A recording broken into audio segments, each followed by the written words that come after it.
ক্ষমতার অপব্যবহার, স্বজনপ্রীতি সহ ব্যাপক দুর্নীতির অভিযোগে সাবেক সেনাপ্রধান অবসরপ্রাপ্ত জেনারেল আজিজ আহমেদের ওপর নিষেধাজ্ঞা দিয়েছে মার্কিন পররাষ্ট্র দফতর। বহুল আলোচিত দুই ভাই হারিস জোসেফ সহ তার পরিবার ও নিকটাত্মীয়রাও এই নিষেধাজ্ঞার আওতায়।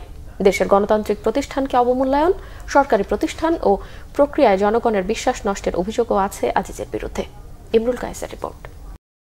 স্থানীয় সময় সোমবার যুক্তরাষ্ট্রের পররাষ্ট্র দপ্তরের ওয়েবসাইটে সাবেক সেনাপ্রধান অবসরপ্রাপ্ত জেনারেল আজিজ আহমেদ ও তার পরিবারকে নিষিদ্ধের খবর প্রকাশ করা হয়।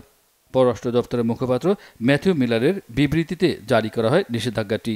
বিবৃতিতে উল্লেখ করা হয়, আজিজ আহমেদ নানা অপরাধমূলক কর্মকাণ্ড করে কৌশলে বিচার এড়িয়ে থাকা নিজ ভাইদের সহায়তা করেন, যা করেছেন সরকারি প্রক্রিয়া হস্তক্ষেপের মাধ্যমে।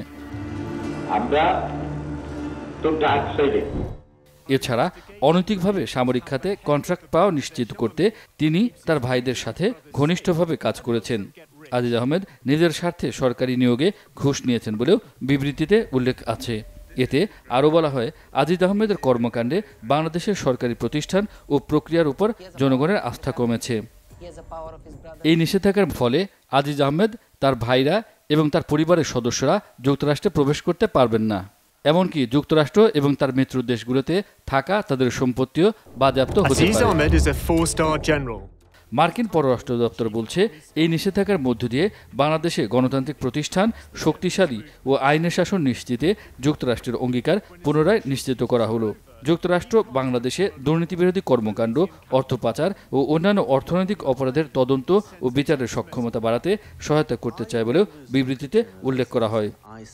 এর আগে অবসরপ্রাপ্ত জেনারেল আজিজ আহমেদ ও তার ভাইদের বিরুদ্ধে দুর্নীতি, ক্ষমতার অপব্যবহার, ঘুষসহ নানা অভিযোগ প্রথম সামনে আনে কাতার ভিত্তিক আল জাজিরা টেলিভিশন। ওই প্রতিবেদন সে সময় ব্যাপক সমালোচনার জন্ম দেয়। বিচার বহির্ভূত হত্যাকাণ্ডের অভিযোগে 2021 সালে প্রথম দফায় যুক্তরাষ্ট্র স্যাংশন দিয়েছিল র্যাবের 7 কর্মকর্তার বিরুদ্ধে।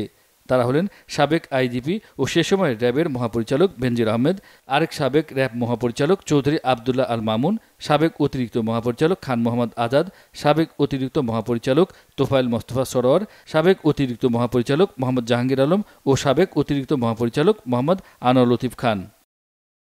ইমরুল কায়েস, বাংলা ভিশন, ঢাকা।